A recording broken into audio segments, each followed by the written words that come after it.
Hello everybody and welcome to this review of Tokyo Ghoul. This review also describes Tokyo Ghoul Route A, which is the second season of Tokyo Ghoul. In Japanese we would say Tokyo Kushu. Kushu is Ghoul in Japanese. It's made by Funimation Entertainment, responsible for Dot Hack, Air, Akira Bakano Beck, Chobits, Code Geass, Devil May Cry, Dark and the Black, and Deadman Wonderland. It's made in collaboration with Studio Pierrot, who are responsible for Bleach and Naruto, which are good animes and quite long animes. The genre of this would be action, mystery, drama, horror, seinen, psychological, and supernatural. I know there's a lot of genres here, but it is good to describe it that way because there's just a lot in this anime. It consists of 2 seasons of 12 episodes of 24 minutes. There's also a spin-off announced.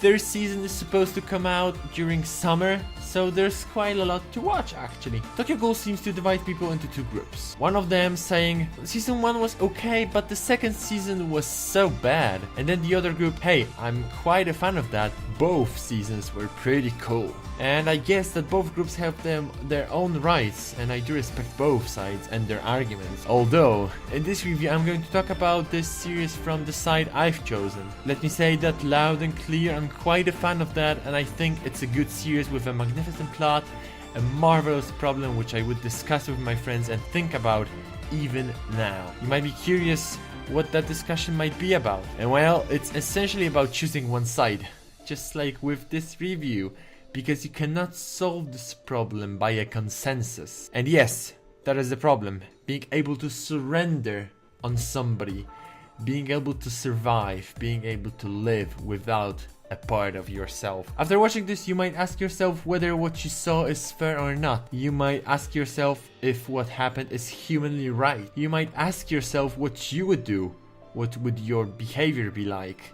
You can test yourself. You can ask yourself what you feel. Alright, let's start with the storyline, and it is very good. It is nicely written. Here we find ourselves in Tokyo, modern Tokyo to be exact. Humanity faces a problem. That problem is called ghouls. These, although having the looks of a human, are actually predators to humans. They would attack people to devour them afterward. That's how they eat. That's how they live, and that's the only way they can survive, by eating human meat. You would think, hey, that is really bad, they all should just die. They kill people and then they eat them. But the question that will be asked is, what are ghouls supposed to do? Okay, that's a little bit of storyline, and now let's get to the vibe. And essentially it's a horror anime, but you do know that it is not scary, because there's not a lot of anime horrors that would actually scare you. It's more of a psychological freakout than anything else, but that is good. It's better than a simple spook, because it makes you think about stuff. Of course, there is gore everywhere. You can imagine that just from the idea of somebody eating someone. but it's actually quality gore. They won't exaggerate with blood and body parts flying around. It's simply quality. I do like its vibe. It's just making you uneasy, because you experience things from opposite points of view. Like, you've got two sides, and you have a story from 2 sides, and from that you will get doubts. You start thinking, it makes you uneasy. You see that they are uneasy too in the anime, the characters.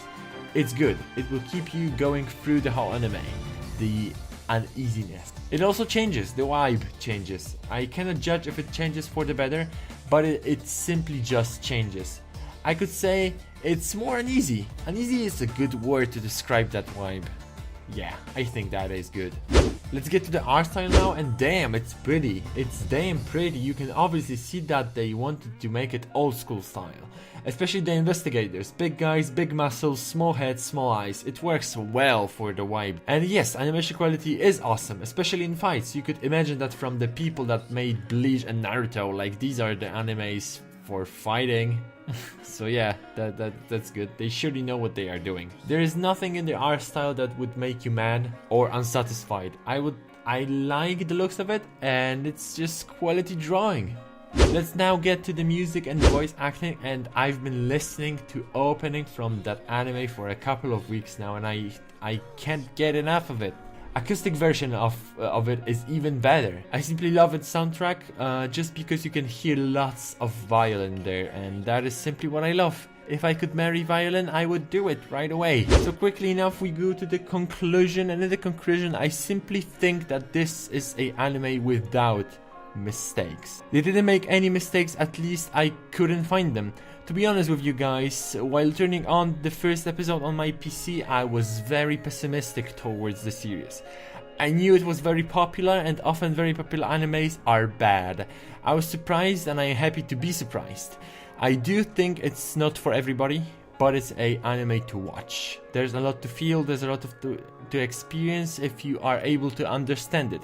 Some people might have problems with understanding what's going on and actually getting the plot right, or they just simply might not like it.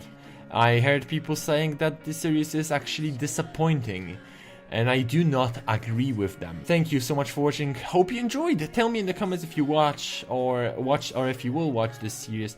Thank you so much for watching. Remember to hit that like button and subscribe. Stay indie, stay awesome, and bye!